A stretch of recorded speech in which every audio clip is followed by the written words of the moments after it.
tampil di layar covernya ya, tipologi museum sudah? Ya, sudah Ibu. Bersemangat sekali. Oke, ya. Minggu lalu ya teman-teman sudah belajar di kelas ya mengenai paradigma museologi ya. Sekarang sesuai LPS kita akan belajar mengenai tipologi museum ya, atau jenis-jenis museum.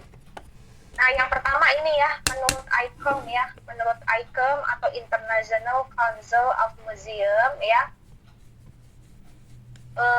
ini ada berbagai jenis museum ya. Jadi ini klasifikasi atau pengkategorian ya, atau jenis-jenis museum. Yang pertama ada museum seni ya, atau art museum, kemudian museum sejarah dan arkeologi atau archaeology and history museum, museum etnografi nasional itu ethnographical museum, museum ilmu alam itu natural history museum, kemudian museum ilmu pengetahuan dan teknologi itu science and technology museum, dan terakhir museum khusus ya, atau specialized museum. Specialized museum. Oke, pertama ya, ada museum seni atau art museum. Nah, ini salah satunya teman-teman bisa lihat atau datang berkunjung langsung ke Museum Seni Rupa dan Keramik ya. Nah, Museum Seni Rupa dan Keramik ini ada di kawasan Kota Tua Jakarta ya, Kota Tua Jakarta. Ini teman-teman kalau yang jurusan arkeologi, yang jurusan SPI sejarah itu kebangetan ya kalau belum pernah datang berkunjung ke museum ini. Bahkan kalau di SPI PPL semester 5 itu mengunjungi museum ini ya. Museum ini minimal sekali lah udah pernah datang berkunjung ke sini. Nah, Museum Seni Rupa dan Keramik itu menampilkan berbagai koleksi seni rupa dan keramik ya. Seperti misalkan lukisan ya, lukisan yang dilukis atau digambar oleh pelukis-pelukis Indonesia ya. Seperti Basuki Abdullah dan lain sebagainya. Nah, ini karya seniman Indonesia. Kemudian ada berbagai keramik ya, gerabah, yang itu merupakan barang yang diperdagangkan pada masa lalu ya.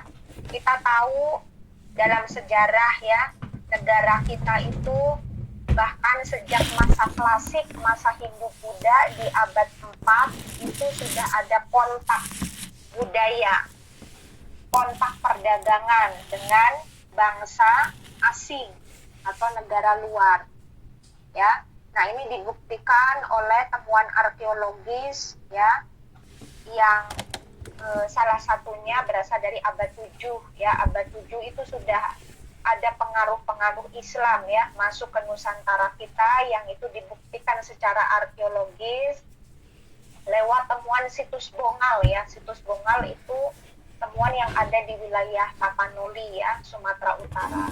Nah, di situs Bongal itu ada beragam banyak sekali temuan arkeologis ya. Ada temuan gerabah ya, temuan gerabah atau tembikar, temuan keramik ya, sampai temuan sisa-sisa dari buritan kapal ya, buritan kapal yang setelah dikaji lebih dalam, diteliti lebih dalam, itu karena ada ikatan dengan ijuknya ya. Jadi ada ikatan tali ya, itu dengan ijuk berbahan ijuk, kemudian dari struktur kapalnya ya, buritan.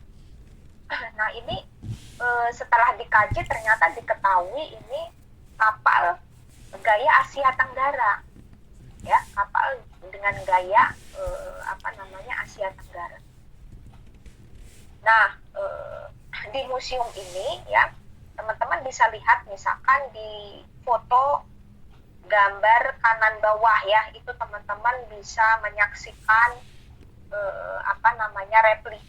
replika dari kapal ya, tapi replika mini ya dari kapal yang dulu digunakan oleh para pedagang-pedagang kita ya.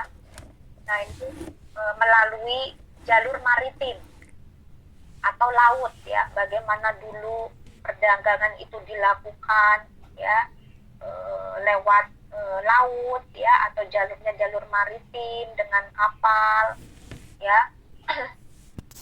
Kapalnya kapal tradisional ya, kapal tradisional yang mengangkut berbagai barang dagangan ya dari wilayah lain ya.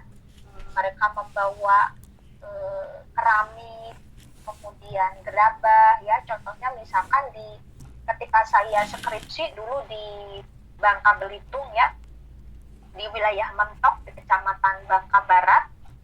Nah itu ada di pesisir ya, di pesisir itu ada bangkai kapal karam. Nah bangkai kapal karam yang sudah tidak bisa diambil karena sudah menyatu dengan tanah ya di wilayah pesisir itu, di pantainya gitu.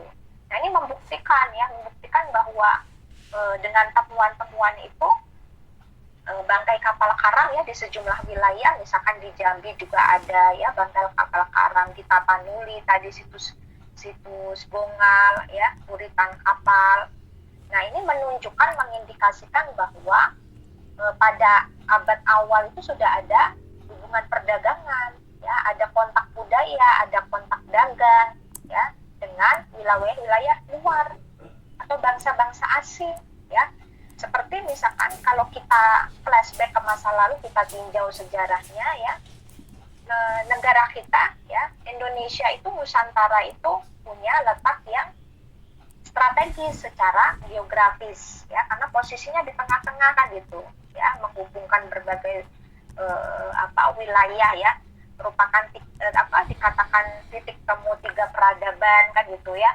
Asia yang menghubungkan wilayah Asia Barat itu ada Arab, ada Persia, ada Iran, Irak kan gitu. Kemudian wilayah Asia Selatan ya, ada India sampai ke wilayah Asia Timur ya, Cina ya, termasuk itu wilayah Sri Lanka ya. Kemudian India, Gujarat. Nah, itu kita wilayahnya di tengah-tengah. Jadi merupakan titik temu tiga peradaban kan gitu, tiga titik peradaban. Jadi dulu wilayah kita itu wilayah persinggahan sementara ya, karena punya letak geografis yang strategis, dijadikan trading port. Trading port itu wilayah sementara gitu, untuk tempat singgah aja sementara ya bagi para pedagang asing. Misalkan orang-orang Cina bawa keramik ya, atau bawa sutra, ditukarkan dengan orang India yang bawa bawa gerabah misalkan ya, atau orang Arab bawa gaharu misalkan ya, atau bawa pala atau lengkap, dan ditukarkan lagi ya dengan di Barus, itu merupakan tempat penghasil kapur barus ya, atau kamper, ditukarkan dengan kamper ya. Jadi kita ini karena letaknya strategis, maka jadi wilayah persinggahan sementara ya, atau trading port. Nah bukan hanya trading port ya, tetapi ada kontak budaya itu juga terjadi ya. Bahkan dakwah Islam juga pada masa itu dilakukan ya. Diketahui sejak abad ke-7 sudah ada pengaruh-pengaruh Islam masuk ke wilayah kita. Nah ini dibuktikan ya secara arkeologis, ada tinggalan atau ada temuan ya yang ditemukan ya di berbagai wilayah di Nusantara kita. Nah ini didisplay ya di museum ini. Ada temuan gerabah ya, yang dulu merupakan barang dagangan ya, temuan keramik ya, sampai kemudian bagaimana kemaritiman kita ya di masa lalu terkait dengan perdagangan ya, alat transportasi airnya menggunakan kapal yang bentuknya seperti apa. Nah itu digambarkan dalam bentuk diorama ya. Diorama teman-teman bisa lihat ini misalkan tadi ya foto di kanan bawah itu ya. Kemudian ada itu berserak barang dagangan berupa tembikar itu ya di sekelilingnya. Nah itu menggambarkan bagaimana lalu lintas jalur perdagangan laut kita, maritim kita itu dulu sangat ramai kan gitu ya, melalui Selat Malaka yang merupakan trading port itu sangat ramai disinggahi oleh para pedagang dari luar. Nah ini ya, ini digambar diorama dengan XT ya, itu melalui museum seni atau art museum yang ada di kawasan Kota Tua Jakarta. Kemudian ada Museum Sejarah dan Arkeologi ya, teman-teman bisa lihat salah satunya di Museum Purba Sangiran. Ini sudah masuk World Heritage ya, museumnya bahkan sudah diakui secara internasional oleh UNESCO ya. Nah ini teman-teman kalau yang sudah pernah ke sana ya, khususnya anak sejarah arkeologi itu pasti sudah pernah ke sana ya, minimal sekali lah. Nah di museum ini dipamerkan berbagai koleksi, display ya tentang tinggalan-tinggalan atau temuan arkeologis ya, atau berbagai kebudayaan yang terkait dengan masa awal terbentuknya manusia ya, atau masa prasejarah ya. Jadi masa sebelum manusia itu mengenal tulisan. Kalau yang sudah mengenal tulisan kan masa sejarah ya. Nah ini masa prasejarah. Teman-teman bisa lihat misalkan di situ di foto atas itu ada tinggalan sisa-sisa tulang belulang hewan purba ya, atau stegodon gajah purba. Kemudian yang di gambar bawah kanan itu teman-teman bisa lihat ya bagaimana kehidupan ya manusia yang menghuni Nusantara awal di masa Paleolitikum atau zaman batu tua, masuk ke zaman batu pertengahan atau Mesolitikum. Nah itu dulu masih dihuni manusia yang wujud fisiknya kira-kira gambarannya seperti itu ya. Jadi namanya Pithecanthropus erectus kan gitu ya. Kalau dibilang manusia itu belum manusia, tapi kalau dibilang kera kok nggak kera, ada manusianya. Jadi itu memang setengah manusia setengah kera ya, yang mana mereka volume otaknya masih 600 cc ya, belum seperti kita dalam berkomunikasi menggunakan bahasa isyarat ya kan, menggunakan gerak tubuh ya. Karena karena otot lidahnya itu belum berkembang secara sempurna ya, seperti kita ini ya, manusia modern kita ini kan Homo sapiens ya, sapiennya aja double ya. Nah kalau mereka masih di tingkat manusia awal ini ya, bagaimana mereka itu dulu menciptakan alat batu yang digunakan untuk membantu kehidupan mereka ya, membantu kegiatan berburu dan meramu gitu, berburu hewan buruan untuk dijadikan sumber pangan ya. Nah mereka bagaimana membuat alat batu, nah itu dengan memecahkan batu yang ada di tepi sungai ya, dipecahkan kemudian dihaluskan kan gitu, itu di masa Neolitikum. Nah ini lahirnya sebuah peradaban itu melalui proses seperti itu. Nah ini disajikan di Museum Sejarah dan Arkeologi Sangiran ya, di wilayah Sragen, Jawa Tengah. Kemudian yang ketiga ada Museum Etnografi ya, Museum Etnografi dan Pusat Kajian Kematian UNER. Nah ini punyanya UNER ya, Universitas Erlangga ya, yang ada di Surabaya ya. Nah ini di dalam menyajikan display ya, ini turut juga berkontribusi ya, atau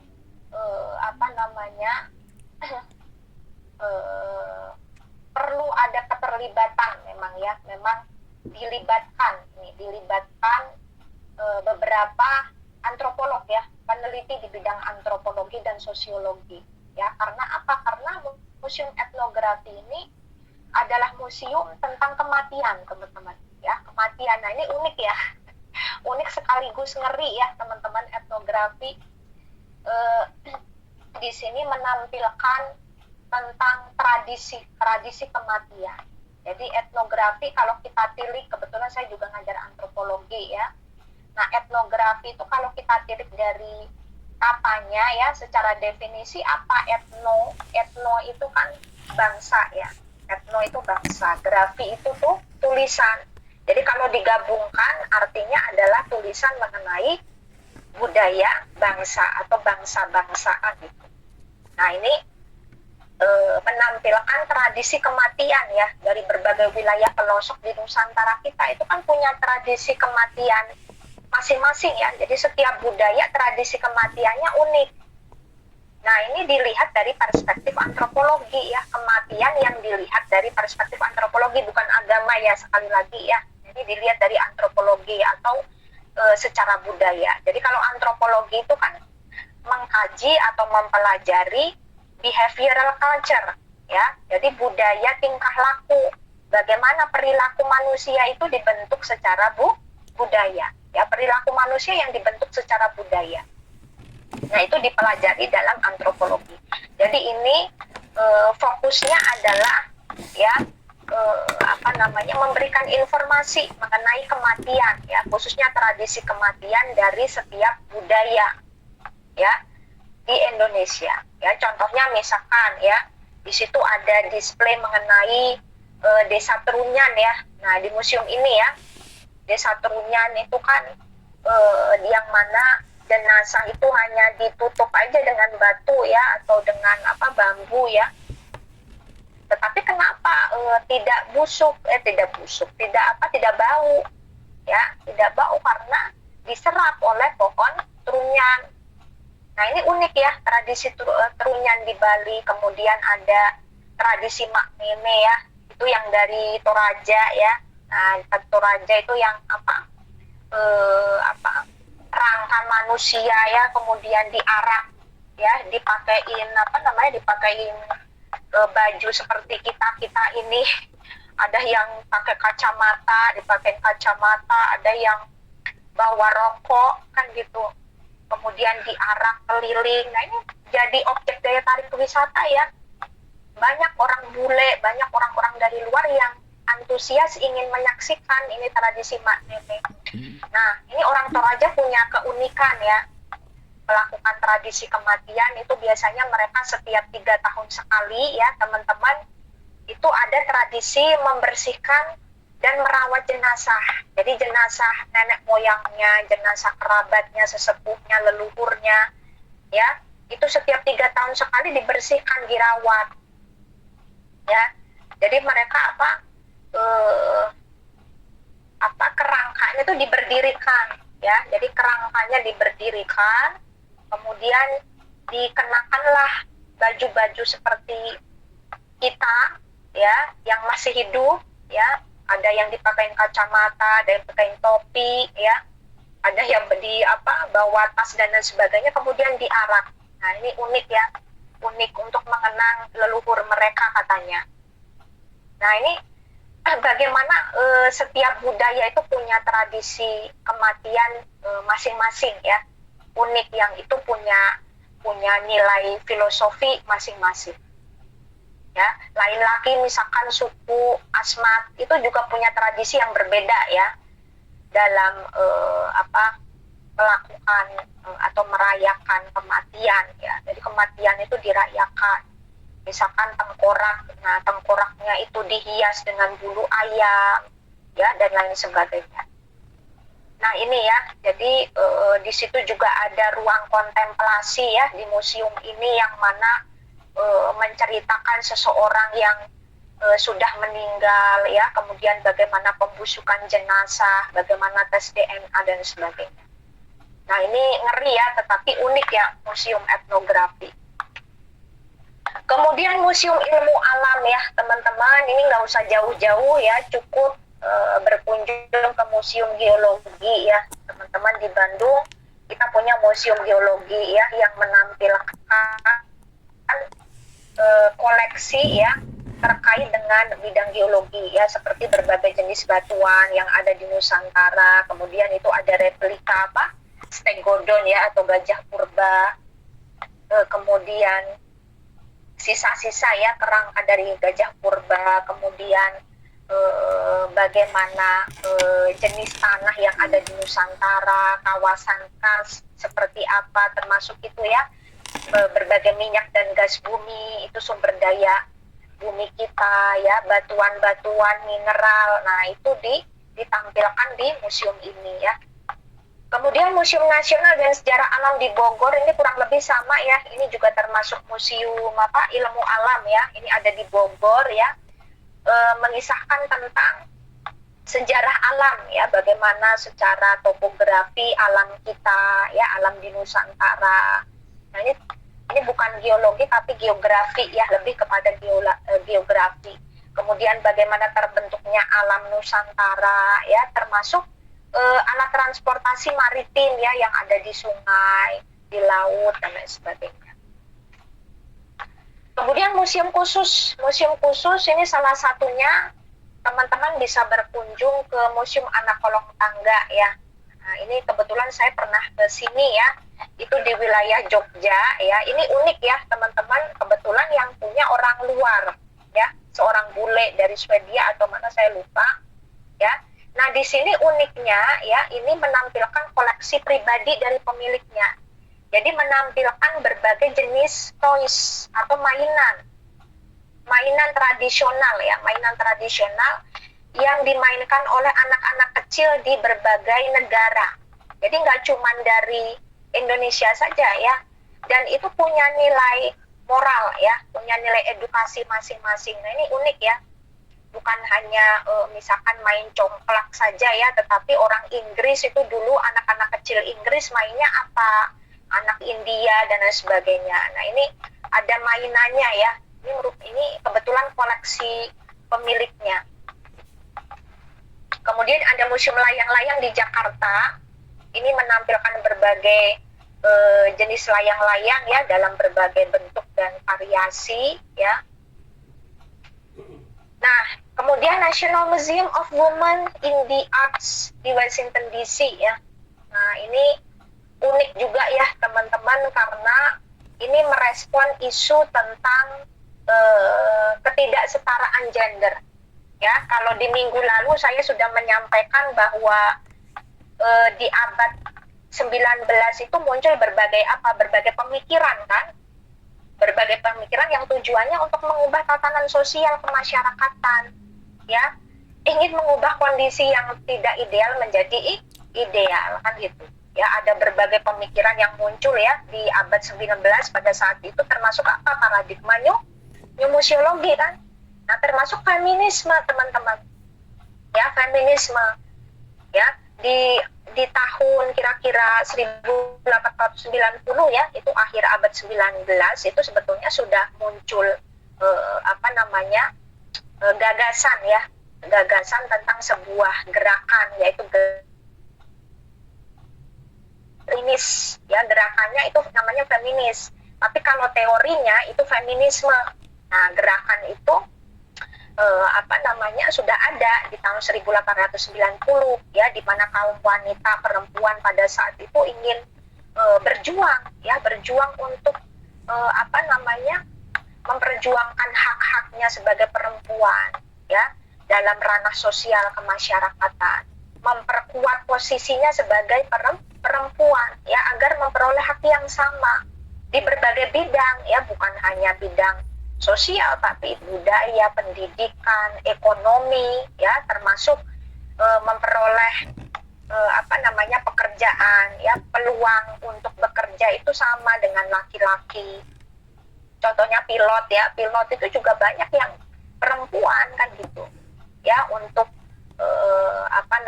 berkontribusi ya di forum, di ranah publik ya. Itu aksesnya sama dengan laki-laki, haknya sama dengan laki-laki, peluangnya sama dengan laki-laki. Mendapatkan pendidikan ya, tingkat pendidikannya, peluangnya juga sama dengan laki-laki. Nah, itu yang diperjuangkan ya pada saat itu, ingin memperjuangkan keadilan ya, atau memperoleh kesetaraan gender ya, bukan seks ya.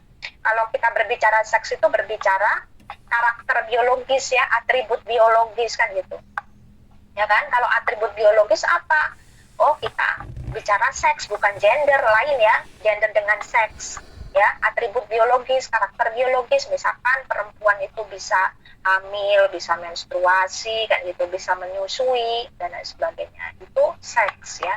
Tapi kalau gender yang dibahas adalah apa? Gender itu fokus pada simbol ya, simbol perempuan yang itu dibentuk secara budaya dan sosial ya. Contohnya misalkan anak laki-laki itu tidak boleh cengeng ya, padahal boleh aja anak laki-laki itu nangis kan. Nah, ini konstruksi ini dibentuk, konstruksi pemikiran yang dibentuk secara budaya, secara sosial, bahwa anak laki-laki itu tidak boleh cengeng, tidak boleh nangis ya. Ya, tetapi kalau dia mengalami kesedihan ya, atau terpukul misalkan, sedang terpukul ya boleh nangis ya. Ini bukan atribut biologis ya, tetapi ini stereotip ya, stereotip yang itu konstruksi pemikiran yang dibangun secara budaya saja, secara sosial ya. Misalkan yang ngangkat galon itu harus laki-laki gitu kan, yang bekerja itu laki-laki, perempuan di dapur saja, tidak boleh bekerja. Nah, ini konstruksi budaya ya, bukan atribut biologis. Ini kesetaraan gender ya, ini yang diperjuangkan. Jadi museum ini melalui displaynya ya, berupa lukisan, ini hasil karya yang dibuat oleh perempuan. Jadi di sini menampilkan karya seni ya, berbagai kerajinan seperti lukisan. Bahkan pernah ada temporary exhibition ya di museum ini yang menampilkan kostum dari penyanyi seperti Rihanna, seperti Lady Gaga, itu ditampilkan di sini ya. Bagaimana perempuan itu juga punya andil, turut berkontribusi ya dalam memproduksi karya seni ya, dalam ranah kreativitas. Mereka juga ikut terlibat, bagaimana pemikirannya, gagasannya dituangkan dalam berbagai karya seni. Nah, ini yang sudah maju ya, mereka karena negara yang sudah maju ya seperti ini ya.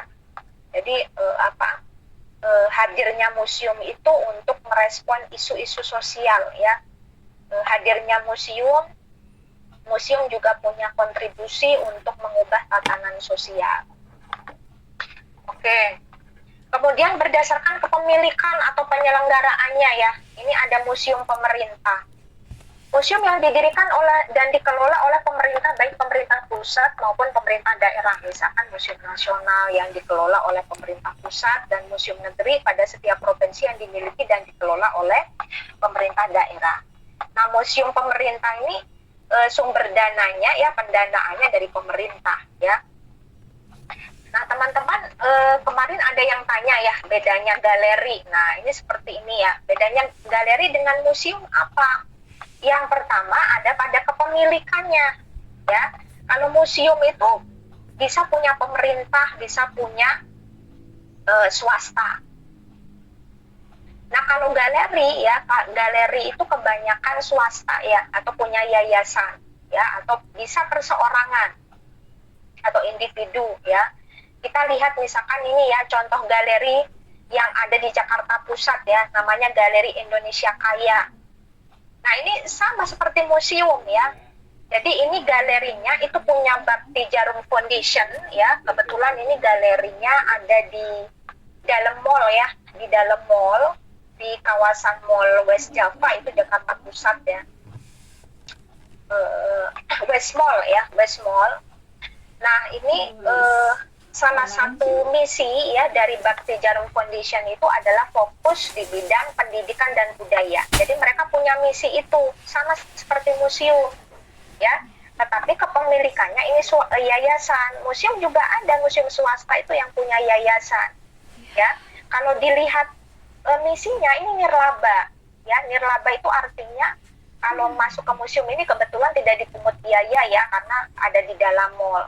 Jadi nirlaba itu tidak mengambil keuntungan atau profit yang terlalu tinggi, jadi tidak komersil. Nah, jadi tidak melulu galeri itu komersil, teman-teman ya. Ada yang memang galeri itu nirlaba ya, tidak selalu komersil. Tetapi yang membedakan apa? Yang membedakan kemarin ada pada 20. tata kelolanya, gitu kan. Nah kalau ini karena punya bakti Jarum Foundation, maka tata kelolanya ya, bagaimana manajemen koleksinya, tata kelola museumnya, bagaimana pengurusan administrasinya ya, sampai akte pendirian, atau misalkan museum ketika museum itu dibubarkan, bagaimana manajemen sumber daya manusianya kan gitu, bagaimana pengupayaan pengadaan koleksinya ya, apakah itu hibah, apakah itu kepemilikan pribadi, apakah itu pinjam dari museum lain, kemudian aturan peminjamannya seperti apa, kalau museum itu meminjam koleksi dari museum lain atau meminjami koleksinya ke museum lain, itu aturannya seperti apa. Nah semua itu diatur ya, ada PP-nya ya, termasuk tugas museum yang 2 itu kemarin ya. Museum punya 2 tugas, yaitu edukatif dan rekreatif. Semuanya diatur di PP nomor 66 tahun 2015, itu salah satunya. Kemudian masalah benda cagar budaya.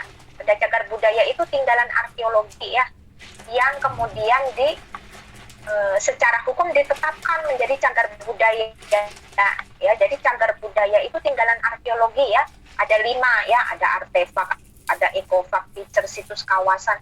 Nah kalau dia sudah ditetapkan menjadi cagar budaya berdasarkan Undang-Undang Nomor 11 2010, maka namanya berubah itu secara hukum, karena statusnya sudah cagar budaya. Misalkan artefak ya, artefak itu kan benda yang bisa dipindahkan, movable ya, contohnya buku, handphone, laptop, itu artefak bonus ya. Nah ini kalau sudah ditetapkan menjadi cagar budaya, maka namanya berubah menjadi benda cagar budaya. Atau kalau teman-teman masuk candi misalkan ya, candi itu kenapa ada tulisannya situs cagar budaya? Karena situsnya sudah ditetapkan secara hukum menjadi cagar budaya. Demikian koleksi museum ya, koleksi museum itu ada yang sudah menjadi benda cagar budaya. Maka ya aturannya itu mengacu pada Undang-Undang Nomor 11 tahun 2010 tentang cagar budaya. Karena ada koleksi-koleksi museum yang merupakan temuan arkeologis yang sudah ditetapkan menjadi cagar budaya.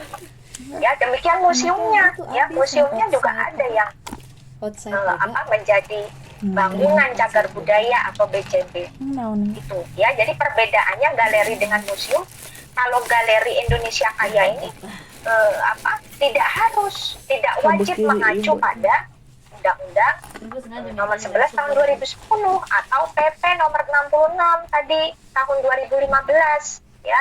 Itu kemarin yang nanya ya.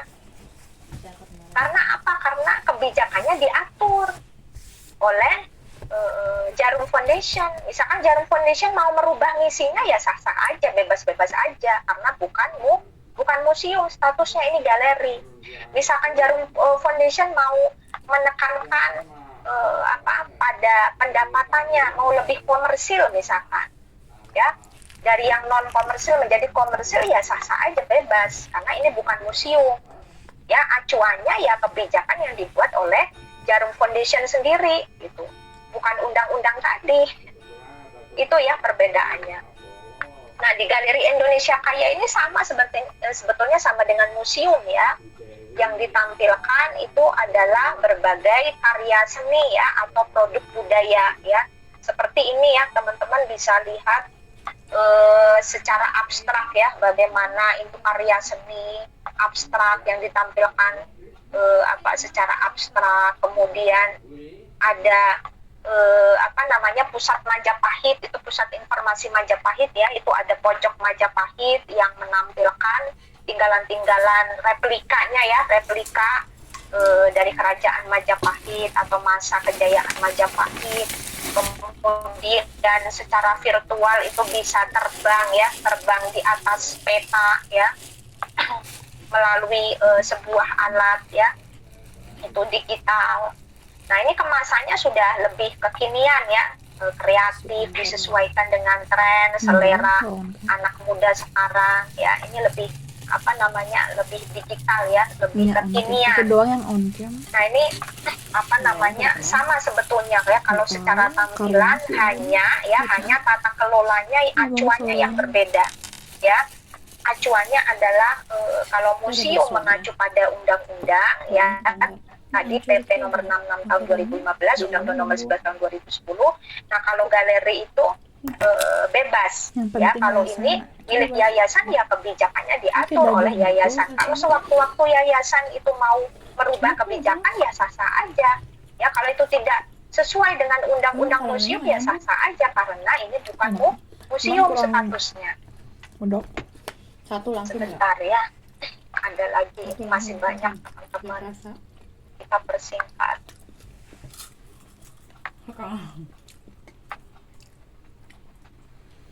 Kayak kurang lama ngerebusnya dia.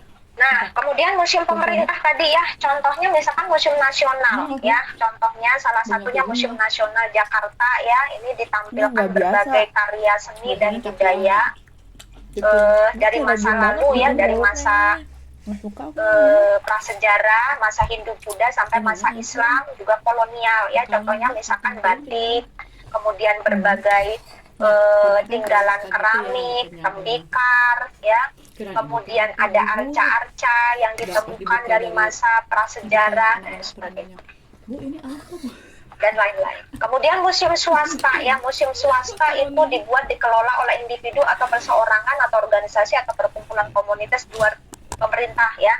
Contohnya salah satunya Museum Ulen Sentalu yang ada di Jogja ya. Nah teman-teman bisa lihat ini secara tampilan fisik ya, kita lihat bangunannya aja sudah berbeda ya dengan museum pemerintah.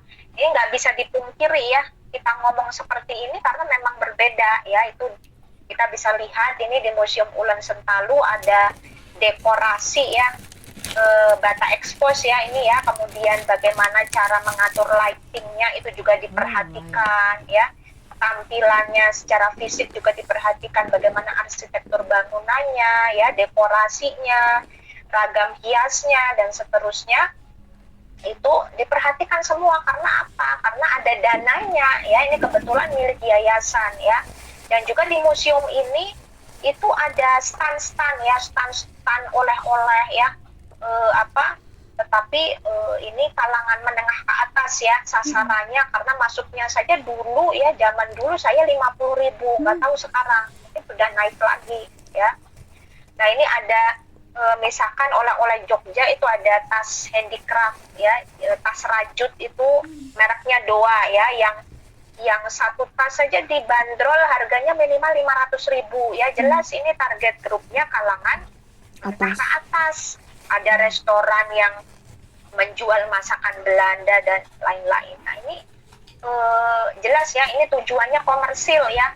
Tapi sebetulnya tidak boleh ya, karena museum itu nirlaba ya. Kalau tujuannya komersil ya, embel-embelnya atau statusnya bukan museum tapi galeri sebetulnya.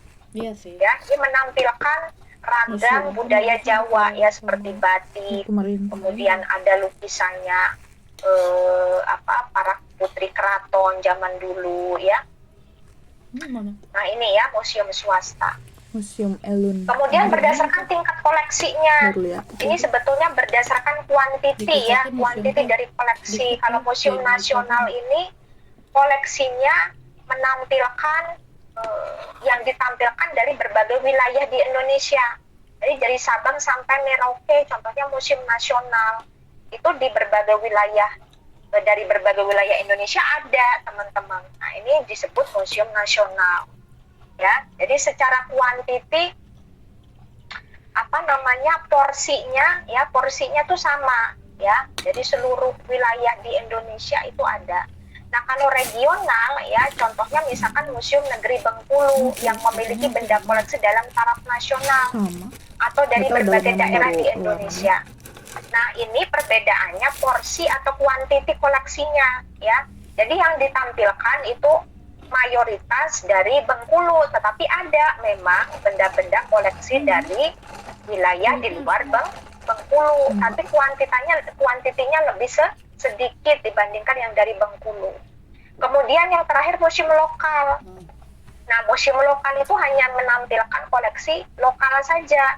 Ada sebetulnya kalau saya dulu pernah ke Museum Sonobudoyo ya, pernah magang di Sonobudoyo ya.